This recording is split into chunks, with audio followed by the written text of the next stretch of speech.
Precepts incense, samadhi incense, wisdom incense, liberation incense, cloud of lighted incense, pouring into the Dharma realms, offering to the highest teachers of the 10 directions.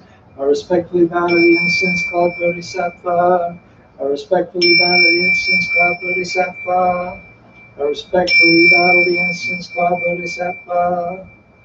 I respectfully bow to all directions of space, all realms, past, present, future, all Buddhas, the honored Dharma, the enlightened Sangha, the permanent three treasures. I respectfully bow to our own teacher, Sakyamuni Buddha, the future born Maitreya Buddha, great wisdom, Manjushri Bodhisattva, great practice, Samantabhadra Bodhisattva, Dharma protector Bodhisattvas, Buddhas and Bodhisattvas assembled at the great holy mountain. I respectfully bow to the great love, great compassion, Amitabha Buddha of the Western Paradise, great compassion, Avalokiteshvara Bodhisattva, great bow, Ksitigarbha Bodhisattva, great power, Mahastamaprada Bodhisattva, all the Bodhisattvas in the great pure ocean.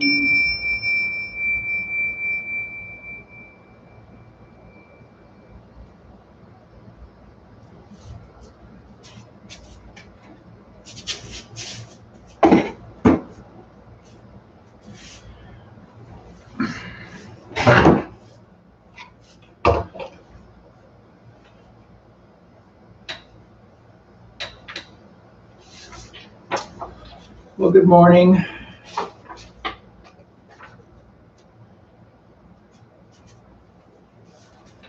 Like you, I thought we might be back at White Sands this morning, but we're not.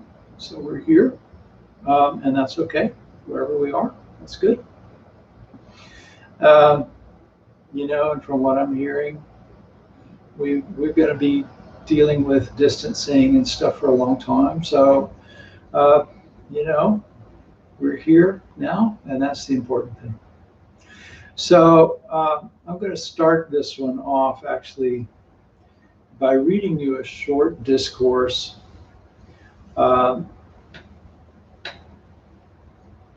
just to kind of set what's coming up. Two Brahmins, feeble old men, much advanced in years, went to see the Buddha. After exchanging friendly greetings and courtesies, they sat to one side and said, "Master Gotama, we have come to the last stage of life, and we have done no admirable deeds, no skillful deeds, no deeds that allay our fears of death. Teach us, Master Gotama, please give us instructions for our long-term benefit and happiness." And here's what the Buddha said in response. "This world is swept away by aging, by illness, by death. With the world thus swept away, any restraint of body, speech, and mind practiced here will be one's shelter, one's cave, one's island and refuge after death in the world beyond. It is swept along, life, its next to nothing span. For once swept on by aging, no shelters exist. Keeping sight of this danger and death, do meritorious deeds that bring bliss. Whoever here is restrained in body, speech, and mind, who makes merit while he's alive, that will be for his bliss in this life and beyond." So the reason I thought about talking about this today is, well, there's a couple of reasons. One is that a member of our congregation passed away, and I'm not going to mention names. I don't like to mention names in public like this. But you know, if you're a regular at White Sands, you probably know.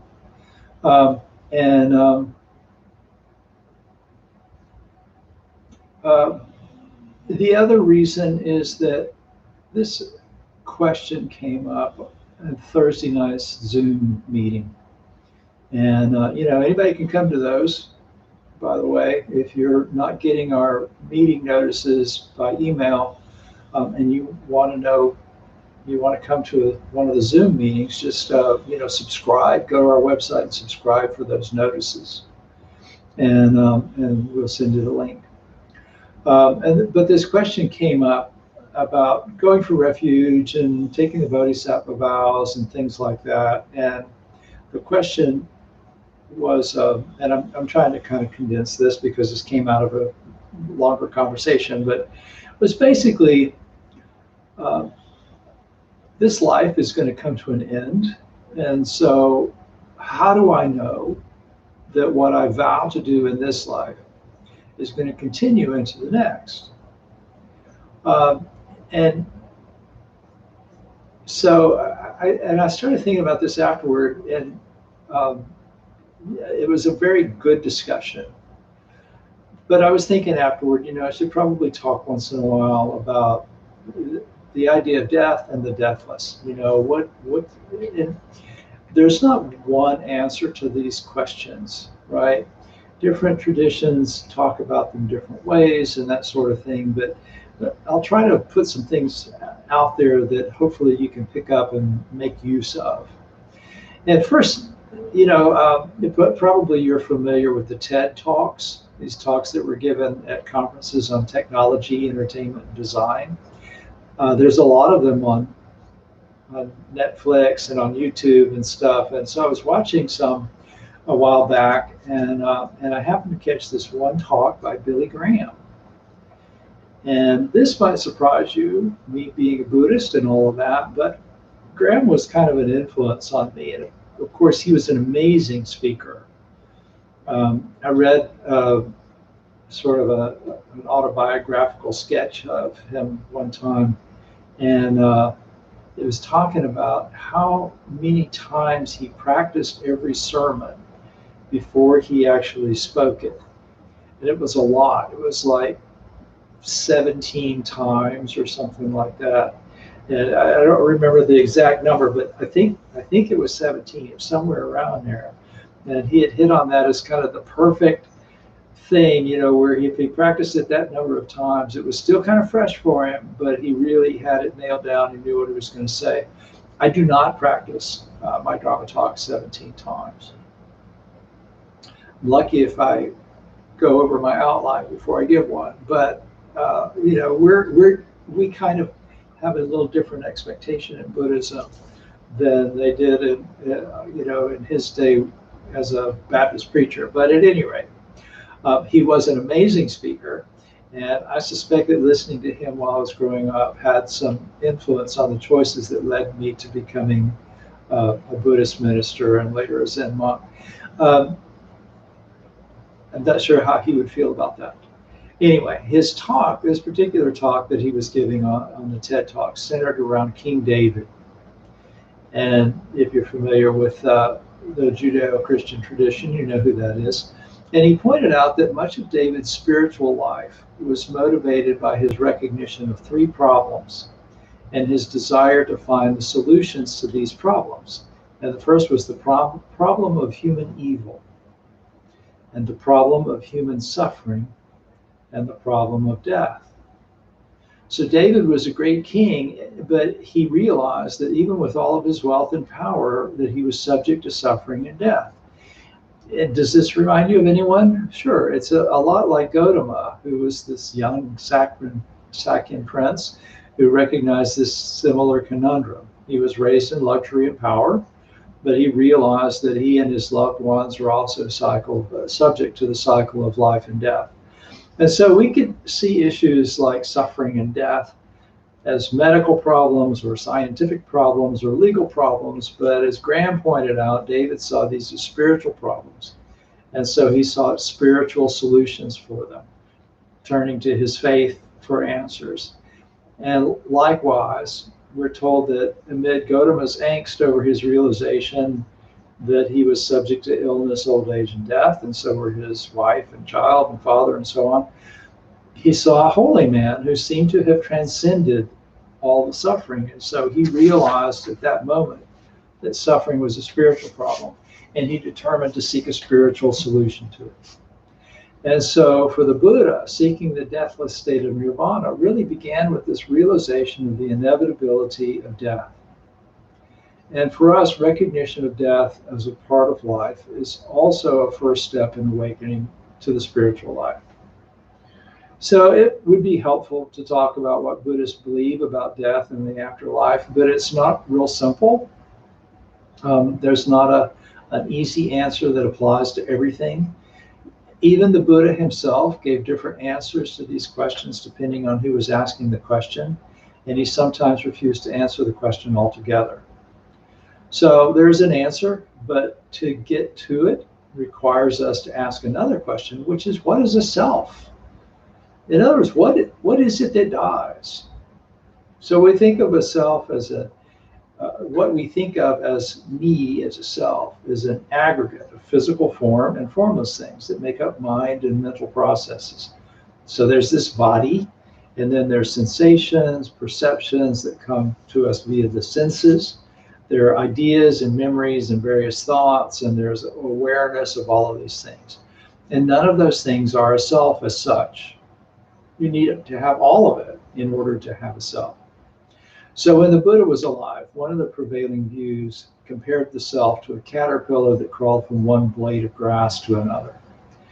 And so there were people who taught that there was this discrete self, an Atman, that contained the aspects of personality and existence, and it just moved from one form to the next. But the Buddha looked at these different parts of self, the form, sensation, perception, mental processes, consciousness, and he said, none of these things contain this essence of self. That without them all working together and dependent upon one another as processes, that there was nothing that you could call self. So you might, there happens to be a candle right here, right? Very convenient. You might compare the self to this candle flame. The flame is dependent on the things that make up a candle, a wick, candle wax, which is a fuel for the flame. And there's heat, and once the candle, the wax is used up, then the flame goes out. The flame can't stand on its own. If you tried to take the flame away, it would go away. If you remove the heat, remove the wick, remove the fuel, you have no flame. None of those things contains the essence of flame. So just like there's no part of me that contains the essence of me. So suppose we let that candle burn all the way to its end. So first of all, it's going to last a certain amount of time based on the causes and conditions that are there. Kind of like karma brings this self into existence, and it's going to last a certain amount of time based on the causes and conditions that created it. In the same way, a candle is going to last a certain amount of time based on those things that support its existence.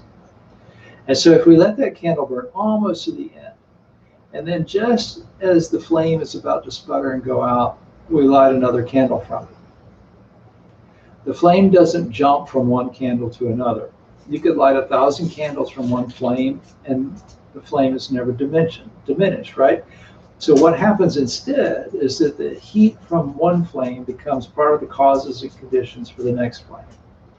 And that flame will burn until that candle is all used up. But as long as there's fuel, one flame or its heat, which is the product of a lot of activity that happens as the fuel is being consumed, that becomes the condition for the next flame. It's the same with us, with what we think of as a self. Physical form comes into being because of causes and conditions. Once those causes and conditions are used up, this form comes to an end. But just like the heat of a candle flame can become the cause for another, the residues of my karma, my actions in this life, can become a cause for another life. So it's kind of a complicated explanation for how that works, and I'm not going to go into it today, but one of these days when I really want to bore you, I'll give you a nice long talk about the 12 factors of dependent origination. But it has to do with the law of karma. And the law of karma is this: if you do a good thing, you get a good result.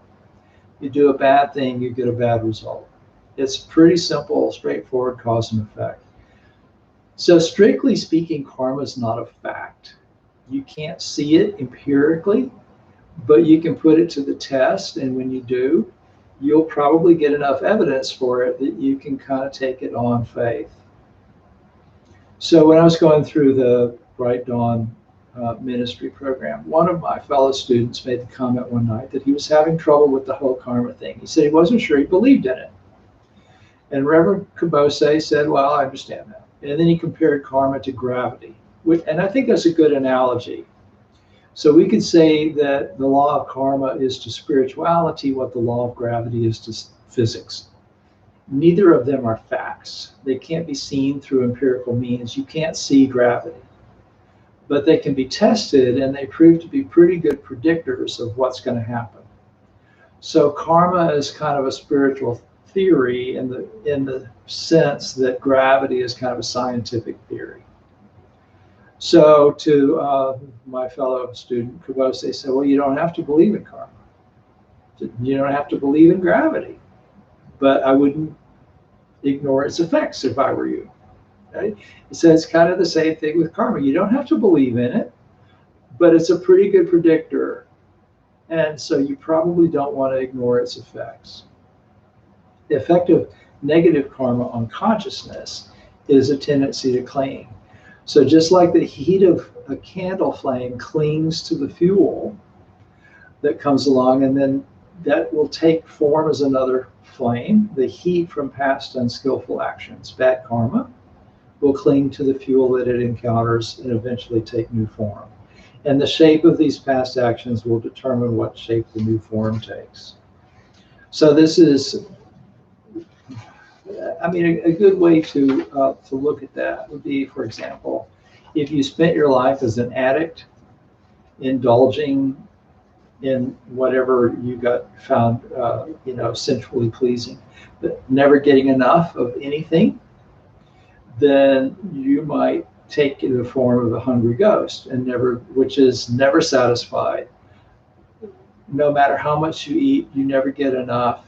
Things turn to, to suffering when you try to consume them and so on, like an addiction. On the other hand, if you live a pretty good moral life, if you're compassionate, if you train your mind and you give to your spiritual communities and charities and things like that, then you've laid the groundwork for a much better rebirth. You'll get to at least be human again and maybe reborn in a heaven realm as a deva or something like that. So the more I see how strong the urge to cling can be, we cling to life, we cling to food, we cling to beauty, greed, anger, delusions. And if we're still clinging when this form dissolves, I can imagine that clinging will want to become a spark on the next candle of life, you might say. So we can't prove rebirth, and that doesn't really matter all that much. The cycle of suffering is the same whether we're talking about stress in this life or the next. I talked about that, the last 2 Sundays with the Kalama Sutta. The Buddha said, look, if you do these good things, you're going to experience a good result. If there's no result in the next life, then you'll at least get the result in this life. But, to me, it seems to make sense that when my actions are motivated by something that transcends this finite existence, when I'm finding meaning and purpose in something that is beyond this finite existence, something that doesn't die when I do, that meaning and purpose will extend beyond this existence. That's the way I see it. But, you might say it differently, and that's okay. If you want to be humanistic about it, that's fine. The law of karma still applies. So we can't prove rebirth. But it doesn't matter. Cycle of suffering is the same whether we're talking about stress now or later. We look at the candle flame and we think of it as something continuous, but really what's going on there is more like a very fast series of little explosions, little combustions that happens when new fuel comes in contact with the heat from a previous combustion. So that's rebirth right there. What we think of as continuous self is really infinitesimally short moments of consciousness. And that's why when you try to concentrate during meditation, you don't just stream along on your breath without any effort. You have to keep bringing your consciousness back moment after moment. You have to remember that. So that there is a feeling of continuity, but it's because you're taking rebirth moment to moment based on the the positive actions from the previous moment. Does that make sense? So in a sense, you're reborn over and over in this life. And every time you can let go of something that keeps you coming back to suffering, you have a little bit freer life. But the Buddha wasn't just looking for a way to get a better rebirth. As long as there's birth, even if you're reborn as an angel in heaven or a deva in one of the heaven realms as we see it, that eventually suffering, pain, sickness, old age, and death will follow. So the ultimate state is the deathless state of nirvana, and that's freedom from birth altogether. Now, many of us are Mahayana Buddhists, right? And so the objective becomes a little bit different. We do want to transcend the cycle of coming and going, but we want to do it for everyone's sake. And so we make a commitment then to continue to exist in order to help others also become free. And so we're, rather than seeking the deathless state, we're seeking an almost deathless state that will help everyone achieve this blissful state of nirvana. So anyway, a monk once asked the Buddha, where does a Buddha go after death? And the Buddha said, the question doesn't apply. It's a very interesting way of looking at it. I'm not going to answer your question, or there is no answer to the question, or whatever. It says the question doesn't apply. The monk was pressing him for elaboration, said, please explain this. And so the Buddha pointed to a fire, like that one, and he said, suppose all the fuel burns away, all the sticks, twigs, and so on. Where does the fire go? Does it go to the north, the south, the east, or the west? And of course, the monk understood what he meant when he said it doesn't apply. The fire doesn't go anywhere. And similarly, if we stop fueling our clinging, then when this form comes to an end, there's no more becoming. But no more becoming, there's the ultimate freedom of nirvana. So to experience the deathless, we have to stop doing harmful karmas. In other words, unskillful actions that are based on clinging. So ironically, the first step in this process is recognition of death's inevitability. Nothing ever really is. Everything is always a state of becoming. So seed is becoming a sprout is becoming a plant is becoming a plant with buds that are becoming flowers, that are becoming compost. And if we look at it, we see a seed, a plant, a bud, a flower, compost, and so on. But all these things are really points and processes that never really began and never really end. And yet death is inherent in each of them. The seed dies when the sprout appears. The bud dies when the flower blooms.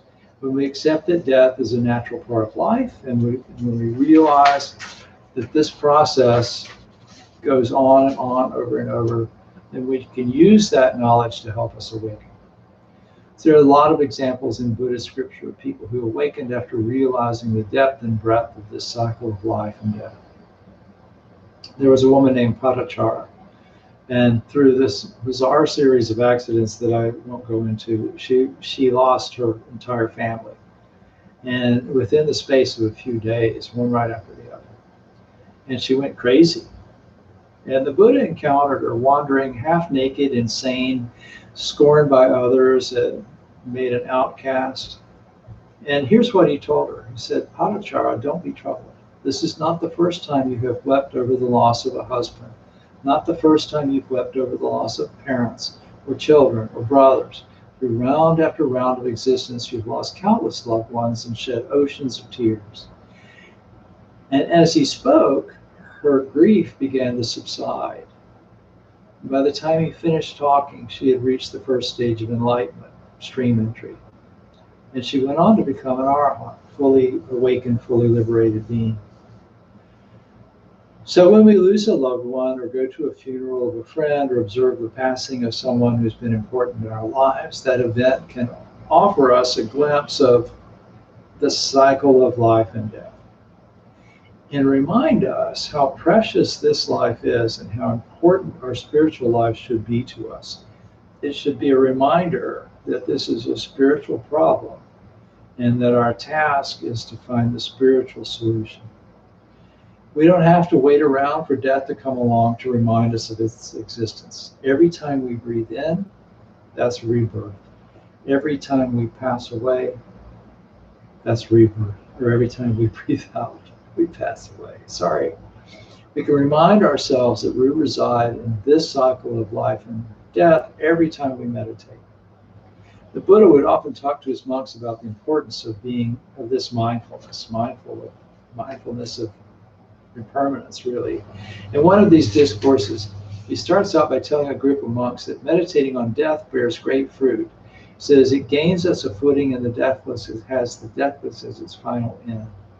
In other words, being aware of this inevitable cycle will lead to freedom from the things that keep you in the cycle. And so the monks started talking about how they practiced this. One said he meditated on the idea, that I might live for a day and night so that I might attend to the Buddha's teachings. I would accomplish so much. Now think about that. He says, if I just spent a day and a night really practicing, I would accomplish so much. Remember back to these Brahmins who came to the Buddha and said, we're at the end of our life. They were old and feeble, so they lived long lives. And they said, we're at the end of our life. We haven't done anything, right? This monk says, if I could just live a day and a night, that would be amazing. I could do so much. And then the next one says, I wish to live for the interval of one breath, fully resolved on the spiritual life during that moment. The Buddha said that monk is on the right track. He dwells heedfully in the moment, acutely aware of death for the sake of ending the cycle of suffering. In other words, if we take this moment, next time you meditate, think about that for one breath. Make one breath could be the thing that transforms your life, that awakens you. So when I was in Thailand with Tanchak Kun, the abbot at Wat Florida Damarong, we stopped at this temple that he used to go to a lot as a child. It's down in southern Thailand, not too far from Phuket. And a lot of people in that particular part of Thailand were familiar with that particular temple because it had a crematorium. And so it's where a lot of people went for funerals. And so sure enough, when we got there was a coffin there, and there was a woman had passed away, and her relatives were there, and monks were chanting from the Abhidhamma on her behalf. So in Thailand, funerals last several days, and the deceased family and friends come to the temple every day. The monks chant, and there's a Dharma talk, and usually the friends and family eat dinner afterward. And then after about a week of that, the body is cremated. So Tanchak Kun was explaining all this, and I was traveling with a group of people. There were 6 of us, I think, traveling together, and so we were sitting outside with some people from the temple that Tanchak Kun knew, and so we were talking, and monks had stopped chanting, and these insects were droning in the background, and it was just really peaceful. And it turned into this sort of impromptu talk on the subject of impermanence and not self. And Tanchak Kun saw this moment, as an opportunity to really bring that down to earth. And he said, one day you're going to lay down and stop breathing. And one day you're going to go up there. He's pointing over his shoulder at the crematorium. And so this young woman who was traveling with us, he thought about that. People come to these funerals and they realize that one day they're going to lie in the flames. And you watch that and you think, what is me? And he says, after cremation, me is gone. So she said, well, if that's the case, if anything that I identify as me is gone at death, then what's this for? What's the meaning of life? And he said, life is what you do. If you don't do anything, you don't have life. Gives me chills to think about that even now. If you don't do anything, you don't have life. So the best thing you can do is develop your mind. While you're still living, you need to learn what to do and how to live. So the meaning of life is to know the truth. He looked over at the coffin. There was this kind of covered area to protect it from the rain, but it was very much open air. And there was this sort of outdoor altar, and there was a coffin, and there were family members still sort of gathered around there. And it was very colorful. The altar was draped in colored lights, and there was a photograph of the elderly woman sitting on top of it. And Tunchakun says, the person you love never dies. What dies is the body. That's just a compounded thing that ends. He said, but the good things they've done, that never dies. The good things you do, that doesn't die. That lives on. And so this is what the Buddha was telling these priests. He said, the world is swept away by aging, illness, and death. Any restraint of body, speech, and mind practiced here can be your shelter, your cave, your island, and your refuge. Keeping in whatever makes merit while you're alive, that's your bliss for this life and beyond. So anyway, when you do something like taking refuge in the Buddha, taking the Bodhisattva vows, ordaining, things like that, that is making merit in something that is beyond life and death. And so that is a goodness that extends on until you reach your goal being liberation. So I hope that was useful to you. I hope, there's some heavy Buddhist stuff in there.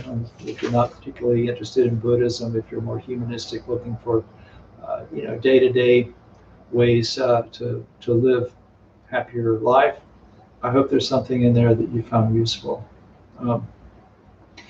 Before the dedication, I'm going to look to see if there's any questions. But before I do that, I want to remind you, please subscribe to this channel. We actually get some benefit from that. Doesn't make us any money, but things like, one of these days we're going to go back into temples and things, and if you get enough subscribers, you can live stream from mobile devices and things like that. So it really is helpful to us if you subscribe. And also, if we get a bunch of likes, then these talks show up in more people's threads, and then we bring the Dharma to more people. So let me see if you have any questions.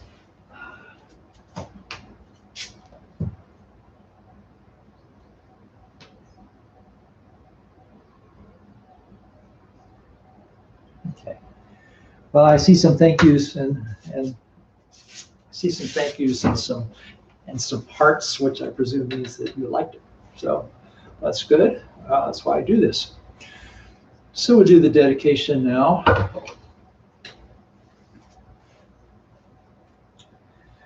Buddha nature pervades the whole universe, existing right here now, and offering flowers, candles, and incense, hearing the Dharma and training the mind, great merit is attained. We dedicate this merit to the great Master Shakyamuni Buddha, the all-pervading and everlasting three treasures, to the 16 guardians and all protectors of the Dharma and their relations throughout space and time, to all ancestors of this Sangha and all beings in the Dharma world. May penetrating light dispel the darkness of ignorance. Let all karma be resolved and the mind flower bloom in eternal spring. May the Dharma body maintain strength and health, and years of life be lengthened for all teachers of this Sangha. May their vows be fully realized. May they live in perfect peace with Buddha Dharma. We pray for those suffering from violence and those who grieve for them, for those living in oppression, for those who are imprisoned who should be free, for all refugees from violence, hunger, and catastrophe, man-made or natural. We pray for the health and well-being of those suffering from diseases of body, mind, or spirit, all those working toward the healing of those afflictions. We pray for those suffering from COVID-19, those working to protect and treat them, and to those grieving for those lost to this pandemic and to other causes. At this time, we have members of our congregations, friends, and loved ones who are grieving for lost loved ones. We pray for them and send loving thoughts their way. May they be serene through all their troubles, and may we realize the enlightened way together. Sabe sata sadahantu avera sukha jivino katang punya phalang mahang sabe bhagi bhavantu te. May all beings always live happily, free from animosity. May all share in the blessings that spring from the good we have done. So thank you very much. Hope you enjoy the rest of your, oh, looks like somebody might have asked a question. I'll look before I go.